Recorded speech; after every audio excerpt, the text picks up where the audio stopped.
pinakagwapa, pinaka-arisgada dyan. Ako, silot sa Aulia kay ano, ang iyang mga sons-in-law. Grabe kabuutan. Pogi pa. Ha? Bata, kaya mga bata niya, close na ko tayo. Sa publi Ano nila ng Pila pa edad nimo? 72. Ah, usa ka tuig inyong kuan?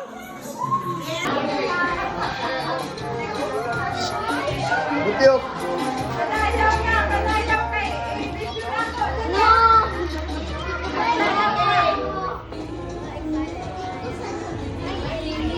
As we sing, thank you, Lord. So let's give thanks to the Lord tonight. Hindi ba tayo kakak sa ating mga kamot?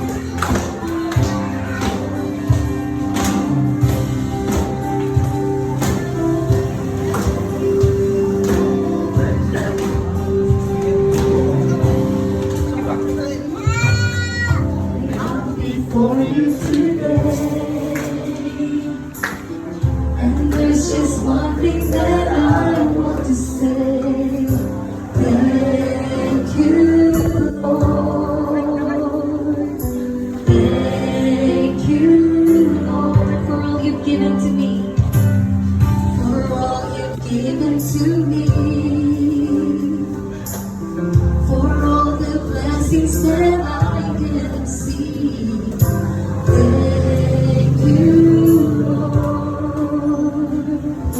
Thank you, Lord. With a grateful heart, with a grateful heart, with a song of praise, with an outstretched arm, I will bless your name. Thank you, Lord.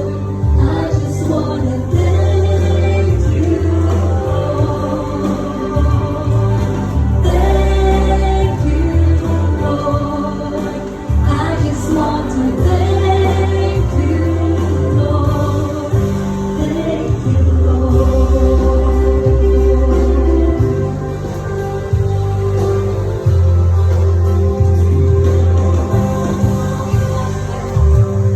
For all you've done in my life. You took my darkness and made me your light.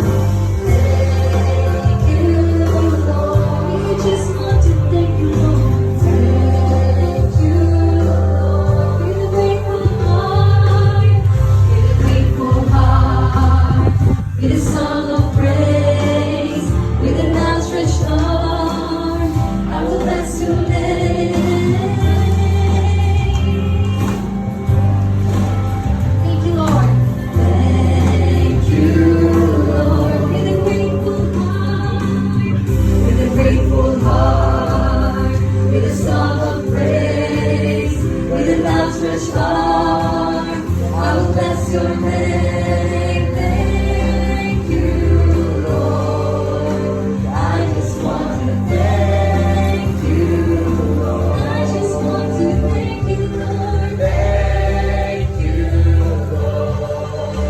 I just want to thank you, Lord. Thank you, Lord. Praise with an outstretched arm, I will bless your name. Thank you, Lord. Thank you, Lord. With a grateful heart, with a grateful heart. Mamanta mo niya para happy birthday. Dito na mo. Nindot kitong kanta no. Thank you Lord. Amay dito ta magpasalamat sa kamaayo sa Ginoo. Dili lang sa kinabuhi sa birthday celebrate ako lang natong tanan.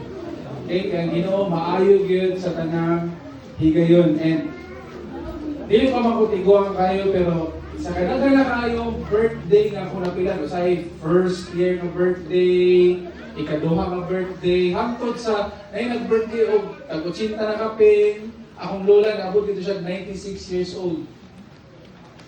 Nailain og reaction, nailain og emotion. kung baby mo mag-birthday, excited pa dyan na kaayo. Parang bitaw, wow, first birthday. Normally, mugasto gid ang pamilya, no?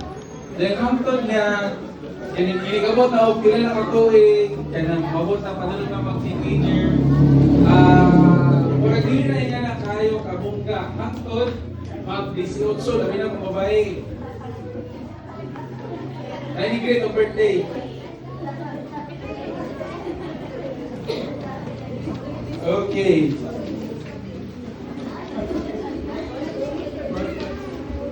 Yes. So, kung babae, pag abot og 18, bibo na po na kay dibuman. So, bongga.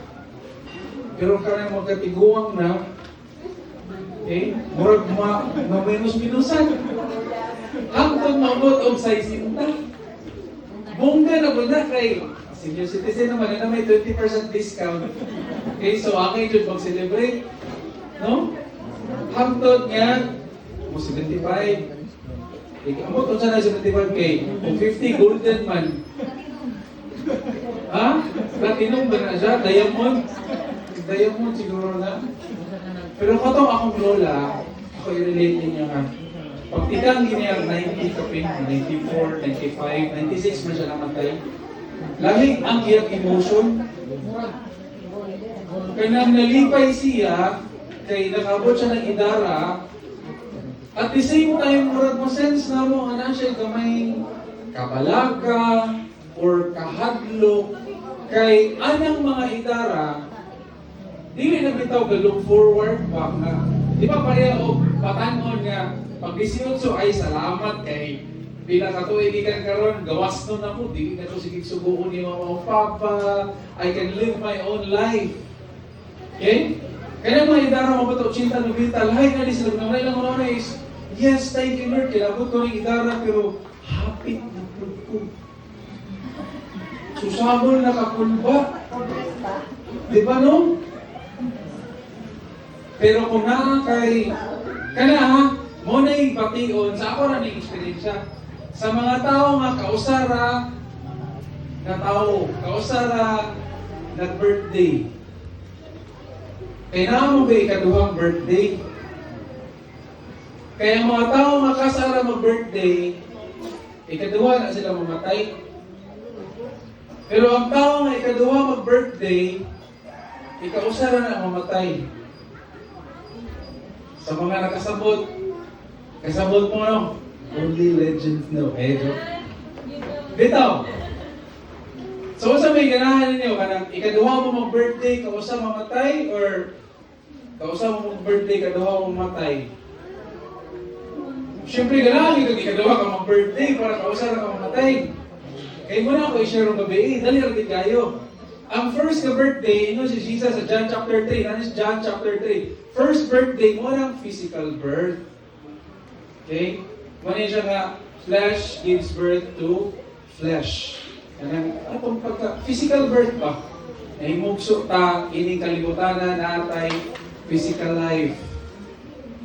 But ningon ko ng Bible, nga ang tao nahimugso ining kalibutan na physically alive ka, pero spiritually dead ka. Okay, so we're both alive and dead. So, o ganahan ka nga, mamatay man kitang tanan, no? Physically, magbuhay kang tanan. Physically, mamatay po tang tanan. Pero ang tao nga mabuhi sa ikaduhang higayon, munang nasa spiritual birth, okay? Kausa na lang na siya mamatay. Physical death na lang iyaha, dili na siya mamatay spiritually and eternally. Muna yung ni Jesus sa John, kay mubo naman akong time. John chapter 3, labi na kay istorya ko din niya, akong background, lechon, ay pagkaon, inyong mata na anak ko, pero inyong una-una ko dito, kaniron ka rin, napita may taga ko, makakunag paksi, ano, ang tunggan sa lechon, ako kay dila, ako ng paka, ako ng ribs. Mina sa tagadali ha, dali rin kini, pagutong raw. Okay? Dingon si Jesus, truly, truly, I say to you, unless thou ang usa ka tao is born again, he cannot see the kingdom of God. Kung saan lang born again, dili religion akong gimila or kanang sekta or religious group. I'm talking about born again na kanang gimili ni Jesus na matao ka from above, matao ka by the power of the Holy Spirit, matao ka sa iyong spirituhanon nga kinabuhi. Kaya lagi ang tao, nahimugso ka physically alive, pero ningon si Paul sa Ephesians chapter 2, we are dead in our trespasses and sins. We are spiritually dead. And if dili ka matao pag-usab, ningon ang Bible, isa man, mamatay ka, not only physically, but mamatay po ka eternally dito sa kalayo sa impyerno. Kaya ang Bible nagtudlo nga, kitang tanan makasasala o nakabsan sa himaya sa Diyos. Ug tungod sa atong sala, ang silot ni ng Bible, kamatayon sa impyerno hangtod sa kahangturan. Apan, kung maminaw ka o mutuo ka sa pulong sa Ginoo, sumala sa igsaad, ngayon siya, apan ang libreng gasa sa Dios, mao ang kinabuhi dayon nga walay katapusan, pinaagi kang Hesukristo. Kay si Kristo, ang anak sa Dios, nagpakatao, okay? Nagkinabuhi og hingpit na kinabuhi, perfect, walay pulim sa sala. Unya sa gikatakdag panahon, gilansang sa cross, dito iyang gisakripisyo, iyang kinabuhi, giula ang iyang dugo, o kung sa man, gibayaran niya ang silot sa tanan natong mga sala, sa tanan katawan, sa tanan generasyon.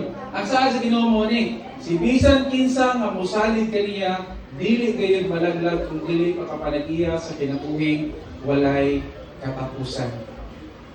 To be born again means imong talikdan nimo ang pagpakasala o imo ni itaw paghinulsol tinud nga paghinulsol o imong saligan si Kristo na imong buktong nga manluluwas.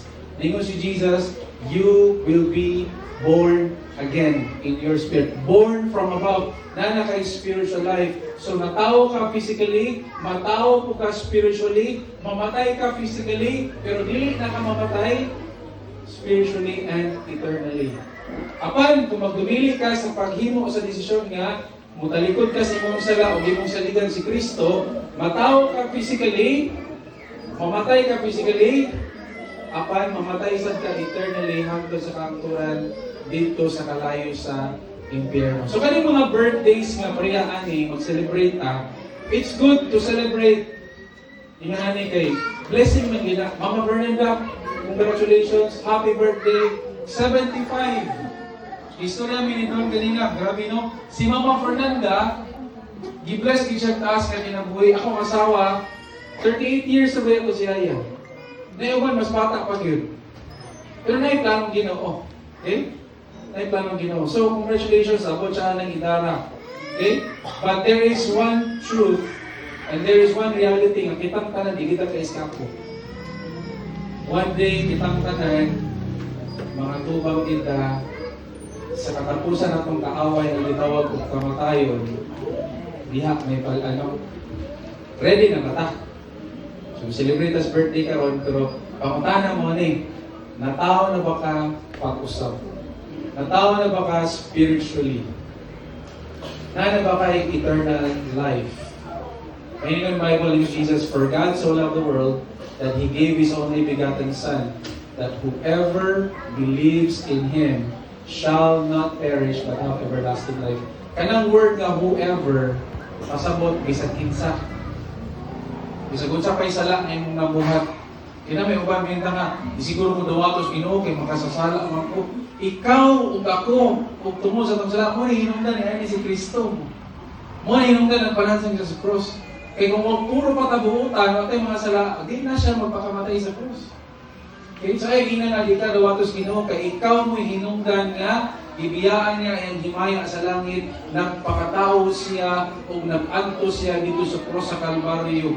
Apan, wala siya nagpabilin sa lugnanan ha, sa ikatulong kaadlaw, nabanhaw si Kristo. Nagpasabot, nga naa siya gahom, nga muluwas, di bisan kinsa, nga musalig kaniya, naa siya gahom, nga mupasaylog sala, naa siya gahom, nga muhatag nimo kinabuhi, walay katapusan. Kaya nga naman, pinagi siyang pagkabanaw, iyang di pamatud-an, na siya mismo, nabuntog niya o nalupig niya ang kamatayon nga mo ang silot sa sala. So imuha ng desisyon na imuha ng desisyon kayo mong saligan si Kristo may mong maluluwas or dili. Pero timan ini, pag abot ko niya sa adlaw sa takna ng mga tubang kas Ginoo, walay excuse letter dito. Ay sorry Lord, hindi ko anda mo dawat ni mo akong kurasa. Nakadumugos Ebanghelyo, nakadumugos mahing balita, pero Lord, di pag ko andam akong panahon na, o di lang di ko ganahan mo dawat, or naakoy mga kahadlok. Okay? No. Hindi ka na niya, bibili na ito may balan, kano sa ta, mong ginawa sa ito katapusan ginawa. Di ba? So, inyohan ang desisyon, and kana malibayan mi, isip pamilya ako kay kwan naman ko, in-law naman ko, but knowing Mama Fernanda, kabalo ko nga na siya na nakasiguruan sa iyang kaluwasan, muna nga, lamig i-celebrate ang iyang birthday, kay kabalo ko may isip member sa iyang family, nga anytime, ngamingon na si Lord nga, Fernanda, pauli na ka, kabalo may asa siya padulong. Kay siya na siya pagsalig ni Kristo, ngayang bugto mo personal nga manluluwas. Thank you, dagang salamat, let's enjoy this night to celebrate Mama Fern's 75th birthday. Happy birthday, Mama Fern!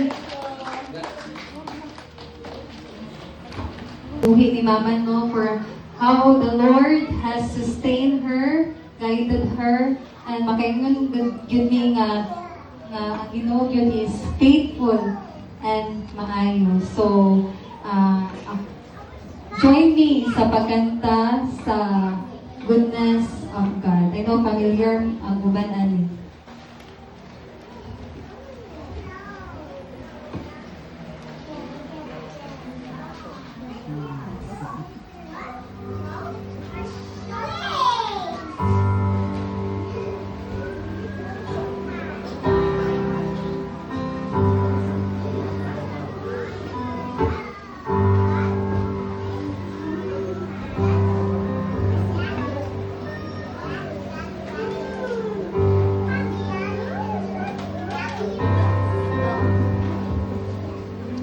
I love you, Lord,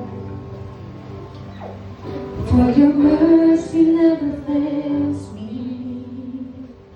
All my days I've been held in your hands.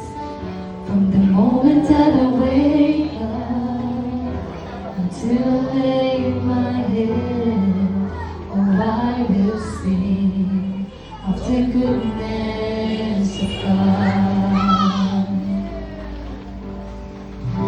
And all my life you have been faithful.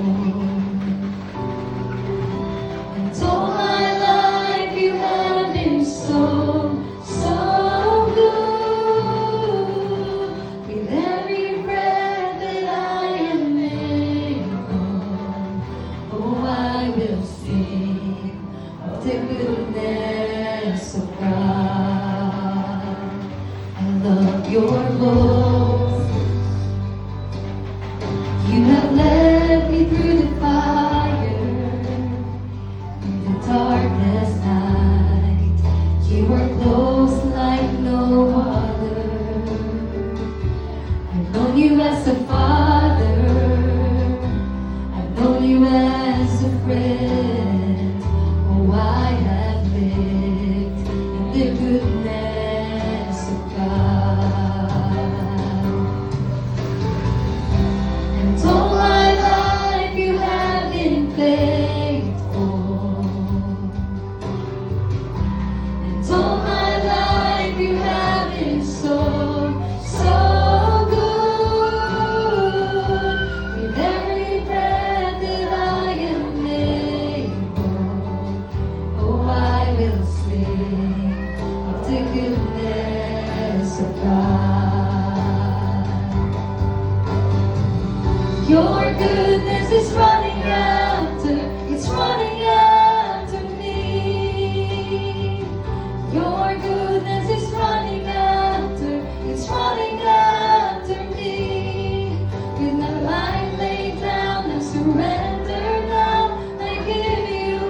life you have been faithful, Lord.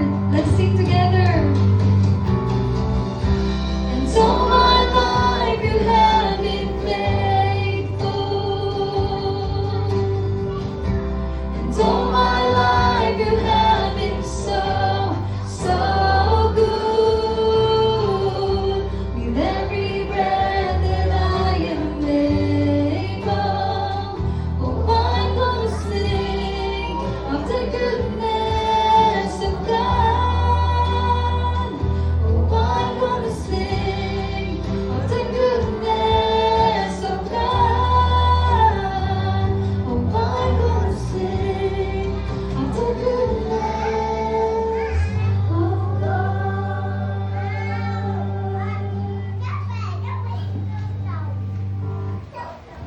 Okay, so ana tong service, so ako yan ang tanan sa